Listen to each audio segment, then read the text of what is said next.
commentaries and summaries of what he learned and revised those lessons at night time. And even when he was sleeping, Abu Khalid, he wouldn't sleep. He would lie down and he would maybe lie against the wall, and he would keep his eyes closed momentarily, and then when he felt he had a bit more urge or energy, he would get up and start doing writing books and so on. And he... Yeah, I heard an anecdote about him that he had a small table, and when he became exhausted, he'd lie down on it, you know, like a driver's nap. Yeah. And then he'd revive again. Just to get back, just whatever, just to help him. Didn't sleep in a bed for years. And he lived a very short life, Abu Khalid. And some say it was around 45 that he passed away, in fact. So even in that short space of time, the contributions he made are astounding, to say the least. They say that, for example, when we look at all his contribution and his works, and we'll refer to some of them later on, that they equate for the time period that of his lifespan and what he contributed in terms of knowledge. They reckon that it was around, he'd written around 200 pages a day. Gosh.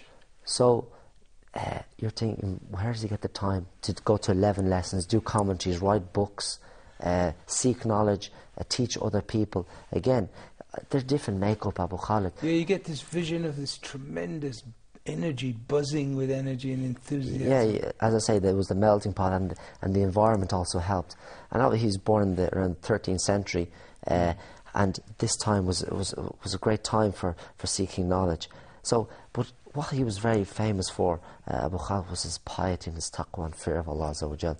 In fact, even so, to a point where he wouldn't eat from the lands of Sham, or those areas of Sham, because it was deemed to be a waqf or an endowment from the government, and he thought that this land should have been given to the Bayt al-Mal, should have been given and distributed to the poor and distributed to different people. So he, by his own decision, didn't want to eat from the land.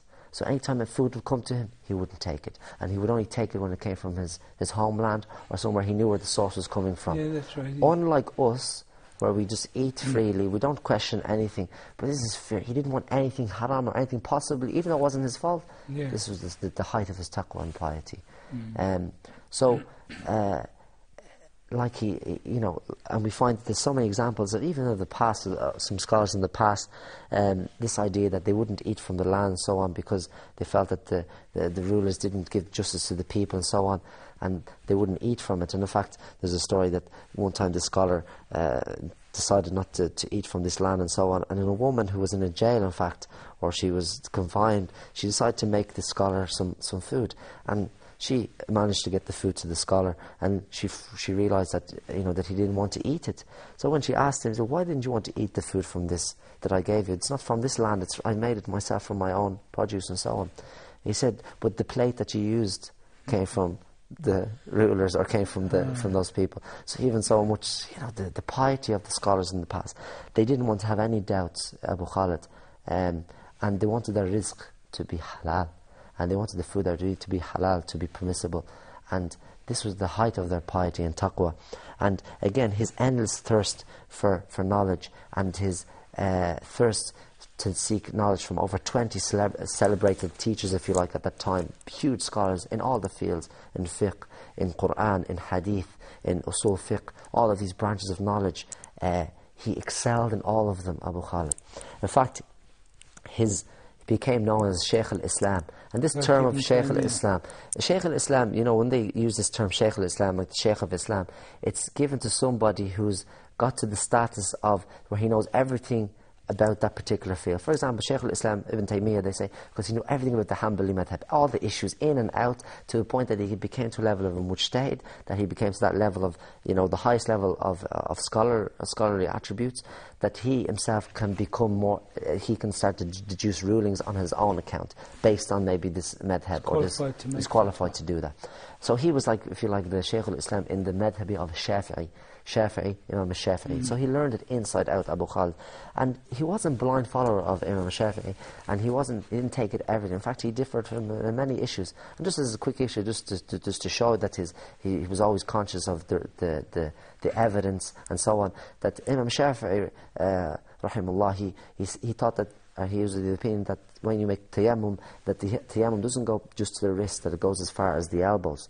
However, Imam Nawawi, he differed on him, and he went back to the source, and he found that the hadith that what he deemed to be weak, and he said that no, it's only to the wrist. So he differed with him in that, although he was the Shaykh al-Islam and not madhab. So this shows what? This shows there's nothing wrong with studying madhabs, but as long as we're not inclined to the fanatical side, that we don't look at other opinion and that he's my Imam. Imam Shafi was a great scholar of Islam. No doubt he was the giver of knowledge, if you like. He was one of the great sources of knowledge. But that didn't stop him from going into it and investigating and going to each issue. So this was what he excelled. Again, he had a very fast memory, Abu Khalid, and again, he's compiled many famous books which we know, such as Arba'in an-Nawawi, this 40 hadith, which we all teach, isn't it, in the mosques, and we teach our kids. I think it's the most famous one in English. Yeah, and even Riyadh al-Salihin, which is the Gardens of Paradise. These books, Abu Khalid, there's nothing really, unique about them in a sense. The Arba'in an-Nawawi, what's so great about it is that it has hadiths relate to all aspects of the religion. So, for example, you have the hadiths which, that say, well, this is half of knowledge. For example, إِنَّمَا الْأَعْمَالُ بِالنِّيَّاتِ. The intentions are all actions are by intention. This is like they consider this half of knowledge or a third of knowledge. Yeah. So important. So the important core elements, you find them compiled in these books. And why did they compile these books? Was he the only one? No, he wasn't. Many scholars performed these. Why? Because there was a hadith that the Prophet ﷺ said, whoever preserves 40 hadith from my ummah, then he'll be raised in the status of pious people. So they took that hadith and they all decided to compile something good. Although the scholars say there was a weak hadith, but again, it gave many fruits. Again, he was so pious, and he gave these books such as Riyadh al-Salihin. This book, you could say is so famous, if one of the most famous books after the Quran, in fact. In it, what is in this book, Abu Khalid? In it is etiquettes, behavior, things on conduct and how to like the issue we talk about, etiquettes of the teacher and so on, and so on, all the issues dealing in Islam. And a beautiful book, easy book. What is it? Quran and Sunnah. That's all he did. But Allah Azza wa Jalla made this book fly and go throughout the world. Why? Because of his ikhlas, because of his sincerity, because of his taqwa for Allah. Allah has given, this is like Sadaqah Jariyah. He's dead now. We're benefiting now from his books. Right, to how many deeds this Imam is getting for this? Allah, may Allah. Counting up on his every time it's skating on his scale. He also did a commentary on Imam Sahih Muslim, Sharh al-Muslim. He did so many things in Fiqh al-Minhaj and so many famous books which maybe are not translated into the English language and maybe should be in the future. So again, his books are used now, and again, Allah Azza wa Jal rewarding him for his piety and his ikhlas and sincerity. And again, what he was fantastic for was his avoiding of the delights of the world, concentrating on his studies, not indulging in those frivolities, keeping himself to himself, keeping his life simple, keeping it in a way that is not going to take away from his remembrance of Allah. Even the mubahat, the things which are allowable, he wouldn't even go near them. He would always keep himself in that frame of mind. And to do that takes great sacrifice. We're not all asked to be Imam Nawawis, but certainly what we should do is try to really get our frame of mind into the significance of learning knowledge and how important that the scholars gave to seeking knowledge. And we mentioned all the hadiths before. We can all do it at some level, Abu Khalid. We can do it, for example, slowly bringing you up, decide to do some tafsir, maybe decide to learn some fiqh, and to join the talks, if there's talks going in our local area, to try to come to those. These are the majalis al-ilm. These are the ones where the angels, their wings cover these majalis or these sittings or these circles of knowledge, and to be in the blessing of that thing. And we know that everything in the dunya is cursed, except those dhikr, those remembrance of Allah, and those who remember Allah, and the teacher and the student. So we want to be, inshallah, we try to bring ourselves closer to the people of knowledge and try to seek knowledge as best as we can. This is very, very important. Well, Yusuf, unfortunately, the clock has beaten us once again, as the poet has sung. Thanks very much for coming along and discussing all these points. And you also, dear viewers, thank you for watching. We hope, inshallah, you'll continue to watch us the same time next week.